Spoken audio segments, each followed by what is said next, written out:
రెడ్డి గోపాల్ రెడ్డి, మాది ఆలేరు గ్రామం, నెల్లికూరు మండలం, మహబూబాబాద్ జిల్లా, తెలంగాణ. నేను 2021 సెప్టెంబర్ 19వ తారీఖు నాడు నేను ఆయిల్ ఫామ్ 6 ఎకరాల తోట పెట్టాను. అయితే ఈ తోట గతంలో దీని ఈ నా ఈ భూమిలో మిర్చి, పసుపు ఆ పంటలు వేసి అధిక దిగుబడులు తీసేవాడిని, కానీ మార్కెటింగ్ ఇబ్బందుల వల్ల లేక రేట్ల తారుమార్ల వల్ల నాకు ఎంత పంట వచ్చినా కూడా ఆదాయం వచ్చేది కాదు.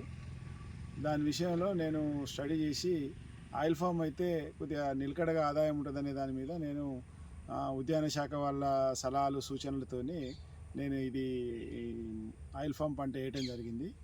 కానీ నేను వేసిన కాంచి కూడా నేను దీంట్లో అన్ని రకాల మన ఆయిల్ ఫెడ్ వాళ్ళ సలహాల సూచనలతో అన్ని మెలకువలు పాటించుకుంటూ నేను 2024 జూలైలో నేను ఫస్ట్ క్రాప్ తీసిన.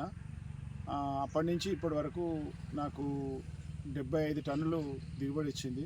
సుమారుగా 13 లక్షల ఆదాయం వచ్చింది. నేను చాలా సంతృప్తిగా ఉన్నా.